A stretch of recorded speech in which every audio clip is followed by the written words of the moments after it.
नमस्कार। आज पता है आपको, शेख हसीना ने पहली बार प्रेस कॉन्फ्रेंस की वर्चुअल माध्यम से। मैं आपको एक स्क्रीनशॉट दिखाता हूं।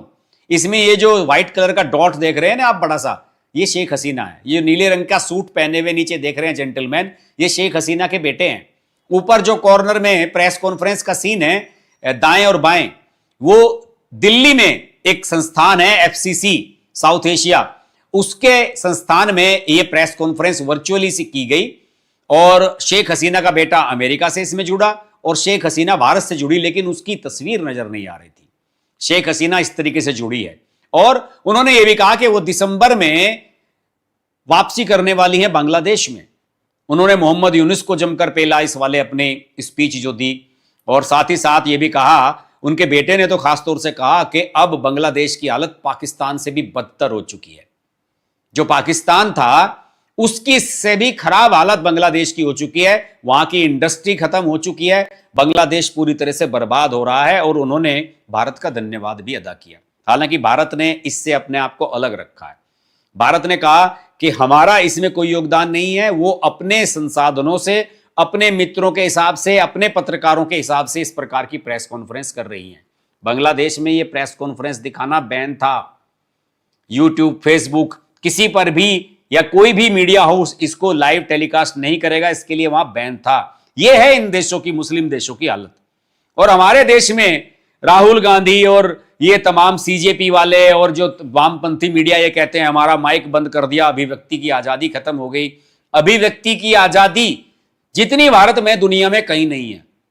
दंगा फसाद करने वालों को राहुल गांधी अपने बगल में खड़े होकर के प्रेस कॉन्फ्रेंस करवाते हैं। इससे बड़ी अभिव्यक्ति की आजादी क्या होगी। आज मैं देख रहा था, वो सीजेपी वाला सौरभ दास है, वो कुछ मीडिया वालों से बात कर रहा था और ये कह रहा था, वो उनका रांका, आशुतोष रांका उनका जो प्रवक्ता है, कह रहा था कि बहुत सारे यूट्यूबर्स जो है हमारे पदाधिकारियों के घर पर जा रहे हैं। मैं बताता हूं हुआ क्या है। सौरभ दास का जो घर है उसके बाहर जाकर द पंफलेट वालों ने एक वीडियो बनाया है कि ये सौरभ दास यहां रहता है, फलाना ढिमकाना, इस तरह की कुछ उसमें चीजें बनाई है। मुझे नहीं पता उसमें क्या बोला गया, मैंने सोशल मीडिया पर उसको चलता हुआ देखा। ये सब के सब लोग इस बात से घबरा गए हैं कि भाई अब हमारे पीछे पड़ गए हैं लोग। और जब आप दूसरों के पीछे पड़ोगे, अब दूसरों की बखिया उधेड़ोगे, आप प्रधानमंत्री के आवास पर जाना चाहते हो, आप संसद पर धावा बोलना चाहते हो, तो भाई आपको जब आप आग लगाओगे ना तो धुआं आप तक भी पहुंचेगा। उसके लिए सबको तैयार रहना होगा। और प्रधानमंत्री ने तो खुले तौर पर यह कह दिया था कि मैं तो सबसे माफी मांगता हूं। उन्होंने तो माफी मांग ली थी।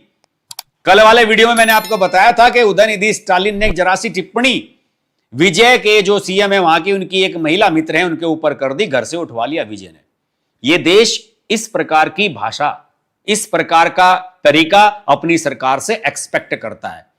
यही वजह है कि जो मोदी जी कह देते हैं कि मैंने युवाओं को माफ कर दिया, इस तरह की बातें कह देते हैं, उसके कई बार गलत मायने निकाल दिए जाते हैं। हालांकि मोदी जी ने बड़ा दिल दिखाया। मोदी जी ने एक ऐसा मैसेज सारे वर्ल्ड को देने की कोशिश की कि कोई बात नहीं यार, तुम मुझे गाली दे रहे हो, मैंने तुम्हें माफ किया। और ये तो बाइबल में भी लिखा हुआ है। ईसा मसीह ने कहा था कि ये जो लोग मुझे आज सूली पे चढ़ा रहे हैं, ये नहीं जानते कि ये क्या कर रहे हैं। लेकिन उसके बावजूद भी डोनाल्ड ट्रंप, अमेरिका में बैठी हुई ताकतें, अंतरराष्ट्रीय ताकतें, ये वामपंथी इकोसिस्टम, इन सबको ऐसा लग रहा है कि भाई ये नरेंद्र मोदी तो कहीं मौका ही नहीं दे रहा है।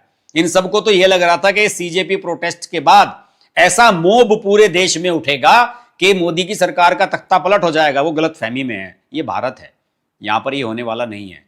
अगर यहां पर 100 लोग सरकार के खिलाफ उठ करके इस तरह से खड़े हो रहे हैं तो 1000 लोग उसके समर्थन में भी सड़कों पर आएंगे। ये तो एक सीजेपी का मामूली सा प्रोटेस्ट था। इसे तो मोदी जी ने अपनी मानवीयता से, अपनी सहृदयता से इसको हैंडल कर लिया उन्होंने।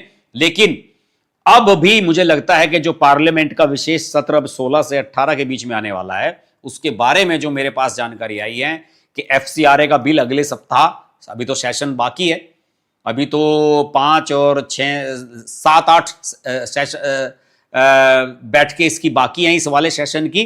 और उसके बाद 3 दिन का एक्स्ट्रा सेशन डिलिमिटेशन बिल को लेकर के आ रहा है। यानी कील कांटे सरकार ने अपने दुरुस्त किए हुए हैं। बस सरकार, अमित शाह, मोदी इस मौके के इंतजार में हैं कि कैसे मौके पर लोहा गर्म हो तो हथौड़ा मार दिया जाए। आज के वीडियो में इतना ही। वीडियो अच्छा लगे तो लाइक करें, शेयर करें और चैनल को अभी तक सब्सक्राइब नहीं किया है तो सब्सक्राइब अवश्य कर लें। और ये जो QR कोड है यार, इसे हम दिखाते रहते हैं आप लोगों से। जब मैं अपील ना करूं तो कोई कंट्रीब्यूशन, कोई सहयोग करता ही नहीं है। चलिए, आपकी मर्जी। नमस्कार।